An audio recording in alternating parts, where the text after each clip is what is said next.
I went into my ex's cloud and deleted everything. Things got crazy fast. Okay, so this is going to sound bad, because it is bad, and I know that. I really do. E27F was with my ex 30 months. We'll call him Nick for 4 years. We met in college, fell hard, and tangled our lives together faster than we realized. It was the kind of all-consuming relationship where 1 minute you're texting from lecture halls and splitting burritos, and the next, you're syncing calendars, grocery lists, Spotify playlists, and even dentist appointments, and you can't remember when the merger happened. We weren't just dating. We were intertwined, enmeshed, every tiny part of life braided together. Nick was obsessed with photography and videography. It started as a quirky passion, taking pictures of street signs, puddles, clouds, whatever caught his eye. Then it evolved. Slowly, it became his side hustle, then his personal brand, and finally, his identity. At first, I loved it. I was his favorite subject.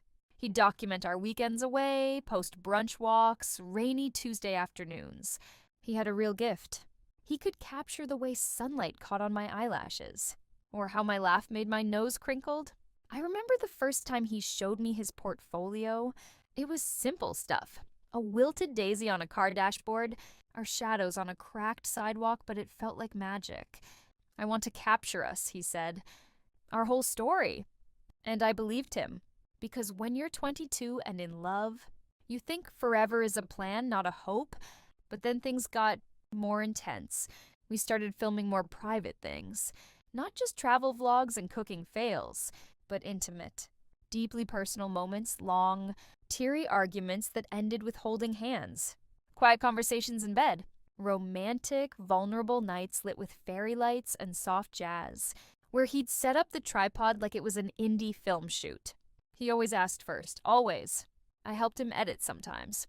It made me feel like an artist. Like we were artists. Lovers collaborating on this sprawling cinematic diary. He told me we were building a time capsule. One day, he said, we'll look back and see the evolution of love.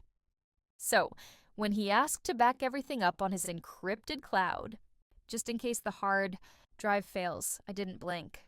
He gave me the password once. I saved it but never used it. He said, you can delete anything, anytime. I believed him. His folders were meticulously labeled. First road trip, birthday rainstorm, golden days, rebuilding after the fight. This is our legacy, he whispered one night while exporting files, his face aglow from the monitor. And back then, it felt beautiful. But then he cheated. It wasn't even subtle. He forgot to log out of Instagram on my laptop. I didn't go looking. The messages just popped up like rot from under the floorboards. DMs, selfies, hotel reservations, compliments that sounded cut and pasted from things he once said to me. I didn't scream. I didn't throw plates. I just packed a bag, walked out and cried for 6 hours on my sister's couch. When I went back a week later, he was gone. Just a mug in the sink and a sad little post on the fridge. I'm sorry. Call if you want. That was 2 years ago. We haven't spoken since, except for 2 neutral emails. I asked him calmly, clearly to delete anything personal of me from his cloud. No dramatics. No threats. Just a polite request for privacy. I didn't demand screenshots. I didn't ask for receipts. I just wanted closure. He never responded. I convinced myself he'd done it.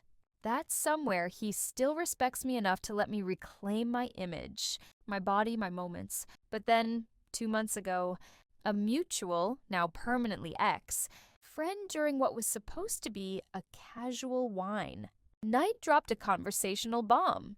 Nick still has his collection. He says it's his most tasteful work. He'd never leak it. He's not a monster, but it's art, you know? Art. He said I was part of his portfolio. I didn't sleep that night, or the one after, or the one after that. I kept picturing him hunched over his laptop, color-correcting footage of me sleeping, me laughing in his hoodie, me naked and trusting and unaware of how disposable I was. I felt sick. Like I was a relic on display in a museum, curated by someone who no longer deserved to remember me, let alone own me. And then one night I remembered the password. I tried it. It worked. Two-factor authentication popped up. I froze. But then I realized we used a shared recovery email for subscriptions. Netflix, Spotify, even our dumb Amazon account for dog treats was never changed, and I still had access. Heart pounding. Mouth dry, no plan. At first, I just wanted to see. And yep, they were still there. Dozens of folders. Arranged like chapters in a memoir I never agreed to co-author. I clicked on Snow in January. There I was, laughing in a towel, hair wet, cheeks pink. Then another late night talk. I was crying, voice shaking while he whispered off camera. And yes, there were other moments too. Ones with skin and soft light and music and trust. I watched a version of myself who thought she was loved, who didn't know betrayal was coming, who looked into his camera like it was safe. I started deleting, not in a frenzy methodically, intentionally. Every file with my face, my voice, my skin, my name, gone. I skipped anything that didn't include me, left his client work untouched, deleted only what I had asked twice for him to delete. I even emptied the trash. Then I logged out, cleared the history, shut my laptop, and for the first time in years, I felt clean. But that calm didn't last, because guilt slinks in like smoke. You don't notice it at first, and then suddenly the room feels thick. I had accessed his account without permission. I deleted files. He hadn't leaked anything, hadn't filmed me without consent, but I had revoked my consent to be kept. I told two people. One said, honestly, you did what you had to do. The other said, that's still hacking. And yeah, they were both right. Update 1, 4 days later. He noticed. I got a text from an unknown number. Just one word. Why? I didn't respond. An hour later, an email. Subject, seriously? He wrote, you violated my trust. You destroyed something beautiful. You're trying to erase our history while playing the victim. He said, I never knew how to let things go. I cried. Not because I regretted it, but because he still made me feel small for setting a boundary. Because even in absence, he could still twist the narrative. My sister, a former paralegal, said, legally? It's gray. Morally?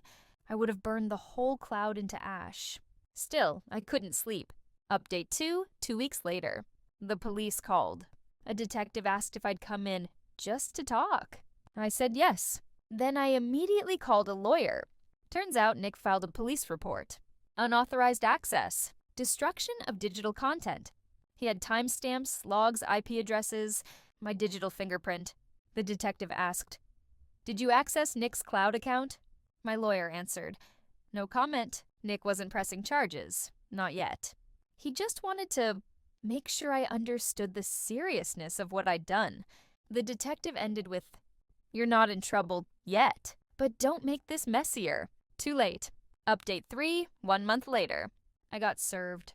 Nick filed a civil suit. $15,000 for emotional distress. Intellectual property damage. Breach of digital privacy. He wanted an apology, reimbursement, legal fees.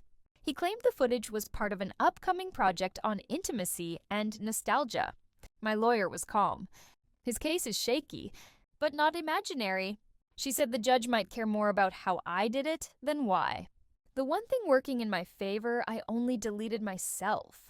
Nothing else. She built our defense around revocation of consent. That I had formally asked for deletion. That my image wasn't his to preserve forever. We were preparing for trial. Final update, 4 months later. We settled. His lawyer offered a deal. I signed a formal apology. Pay my own legal fees. Agreed to no further contact. In return, he drops the lawsuit. No admission of guilt. No record. Just closure. I signed. He had a screenshot of the folder list. Just file names. No actual footage. He claimed to have backups. Maybe he does. Maybe he doesn't. I honestly don't care anymore. It cost me nearly $7,000. 6 months of anxiety, dozens of sleepless nights. But I got what I came for. He doesn't own me. Not my body, not my voice, not my grief, not my story. I lost money, peace, and time.